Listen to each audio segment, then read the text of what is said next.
bidang media pada saya pada hari ini selaku Ketua Portfolio Jawatankuasa Hal Ehwal Luar Negara Perikatan Nasional untuk memberi beberapa komentar berhubung dengan perkembangan semasa isu, khususnya isu krisis konflik Palestin-Israel.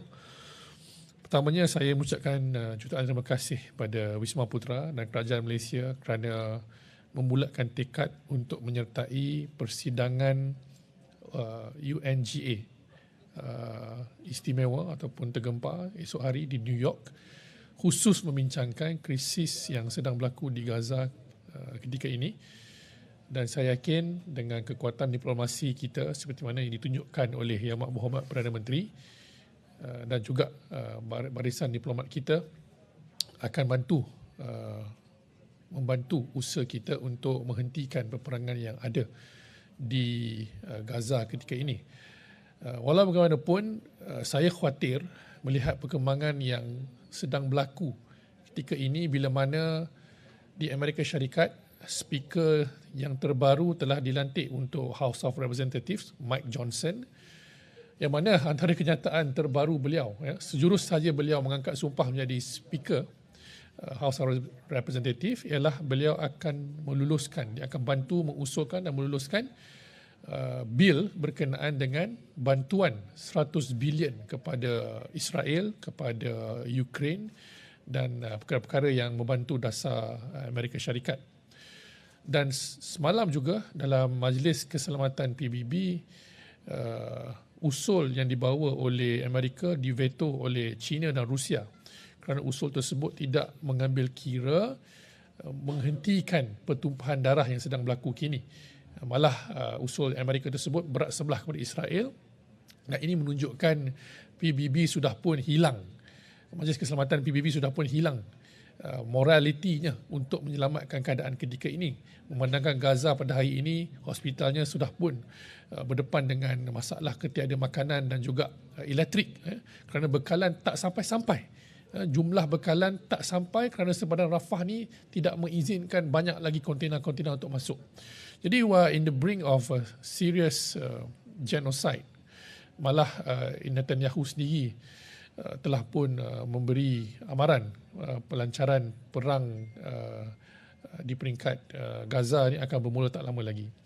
Jadi saya sebenarnya harap Yang Amat Perdana Menteri, walaupun beliau telah melakukan yang terbaik, tapi saya rasa masih ada ruang-ruang yang boleh diperbaiki oleh Malaysia, khususnya dalam menghantar nota bantahan kepada Kedutaan Amerika Syarikat, memanggil Duta Amerika Syarikat ke Wisma Putra untuk menyatakan bantahan yang lebih tegas kepada negara-negara yang melihat dan membantu Israel meneruskan serangan-serangan ini. Jadi saya rasa apa yang dibangkitkan oleh ahli parlimen seperti Muar, seperti Sembrong, Pasir Mas tadi adalah satu yang munasabah. Kalau benar ada negara-negara Eropah ataupun negara-negara sekutu Israel mengugut Yang Amat Berhormat Perdana Menteri, kita kena sama-sama bantah dan pertahankan institusi Perdana Menteri. Seperti mana kita selama hari ini rally behind Datuk Seri Najib, Dr. Mahathir, Ismail Sabri, Tan Sri Muhyiddin dalam hal-hal yang melibatkan kedaulatan negara kita dan common cause. Jadi ini perkara yang saya harap kerajaan mampu berkongsi maklumat dengan kami pembangkang, khususnya kalau kami diperlukan untuk menjadi bad cops dalam diplomasi. I use this term very clearly. Ada masa kita tahu kerajaan tak boleh bercakap terlampau deras. Mungkin pembangkang yang boleh. Kalau we are backbenchers, kami duduk dalam Dewan Rakyat, we have more latitude to speak, to condemn our trading partners dan sebagainya, because the consequences dia tak sebesar eksekutif. Itu yang saya maksudkan bila usul dibawa tu ditolak. Kita nak biar Dewan Rakyat jadi perisai kepada Yang Amat Berhormat Perdana Menteri. Tapi kenapa speaker tolak? Hari ini Dewan Rakyat habis awal. Kenapa tak boleh biarkan 1 jam lepas ni, pukul 4 sampai pukul 5, untuk bahaskan tentang jenayah perang berjaman Netanyahu? Pagi tadi Menteri Luar jawab. Tak jawab secara terus terang. Yang dikatakan kes ke ICC itu benda lama, 2019. Yang kita bangkitkan ni adalah peristiwa 2 minggu lepas, pengeboman hospital dan gereja dan banyak lagi. Semalam pasar raya kena bom. Terlampau banyak bukti-bukti yang mengatakan jenayah perang telah berlaku di Gaza selama 2 minggu ini. Jadi itu yang kami maksudkan. Kita tidak mahu politikkan hal ini, ya. Jadi saya harap kerajaan pertimbangkan lagi untuk kita bukan saja sekadar berhimpun di PBB, tapi juga menggerakkan segala kudrat diplomasi kita. Gerakkan NAM, gerakkan OIC untuk membawa usul yang sama tentang jenayah perang. I think now it's all about political pressure. It's not enough just on humanitarian ground. Sebabnya Amerika tidak akan menghalang Israel untuk buat apa sahaja ketika ini. Melibatkan, sebab the house in America dan Dewan Rakyat diorang tak ada division. Sangat sedikit yang menolak usul untuk mempertahankan Israel di Amerika kerana kekuatan AIPAC. Israel lobby itu terlampau kuat dalam politik Amerika. So it's up to us here from this side of the world dan juga di negara-negara Eropah seperti Spanyol, Norway dan banyak lagi yang sedang dan cuba membantu menoktahkan krisis kemanusiaan yang sedang berlaku di Gaza. Itu satu. Alright, isu kedua ialah berkenaan dengan tadi saya dengar perbahasan Yang Berhormat Berwas dan Puncak Borneo, dan saya baru baca berita tadi Sarawak State Assemblyman Bak Kelalan, dan saya tak ingat seorang lagi siapa, melahirkan rasa khawatir dan gusar tentang direktif daripada Kementerian Pendidikan untuk buat solidariti di peringkat sekolah. Atas alasan katanya terlampau muda untuk anak-anak murid kita buat solidariti yang ada tema geopolitik yang berat. Okeylah. Saya boleh kata bersetuju dalam hal ni kalau benda ni tak perlu dipaksa sekolah untuk buat, ya. Tapi saya nak ingatkan kepada wakil-wakil rakyat ini, ya. Walaupun kita tak nak buat di sekolah, pelajar-pelajar di Malaysia sudah menjadi terkenal satu dunia semalam, ya. Bila laporan-laporan berita menunjukkan walaupun mereka tidak dibenarkan berhimpun macam kami semalam depan kedutaan Amerika, tapi anak-anak pelajar kita ini buat perhimpunan secara virtual dalam permainan video Roblox. Ya. Anak-anak muda kita, budak sekolah rendah, 9 tahun, 10 tahun, darjah 4, darjah 5, boleh buat perhimpunan virtual dan mendapat perhatian dunia dalam bahasa Arab, Perancis, liputan yang meluas. Menunjukkan betapa sebenarnya anak muda kita kreatif dan mereka pun faham. Mereka tak perlu tahu segala-galanya tentang masalah konflik ini, tapi atas dasar kemanusiaan. Anak-anak kecil kita di peringkat sekolah sudah pun terlibat dengan solidariti ini. Dan saya nampak ini perkara yang penting dan saya ucapkan terima kasih kepada streamer, seorang pendidik nama Cikgu Zaid. Beliau inilah yang mengepalai solidariti Palestin di Tanjung Mas Roblox itu.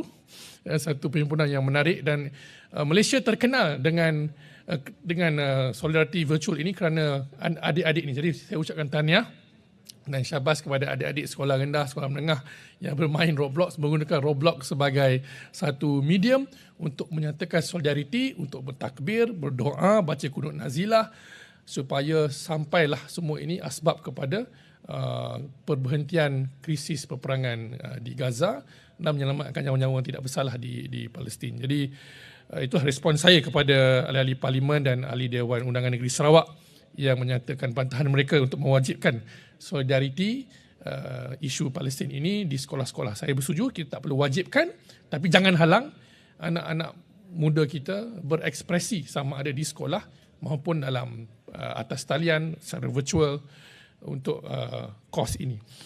Jadi itu sajalah yang ingin saya kongsikan. Kalau ada apa-apa soalan daripada media.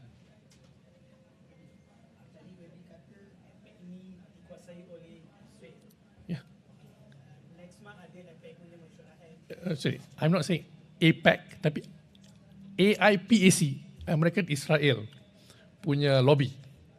But not APAC. Tapi okey, saya boleh jawab APAC tu. Yeah.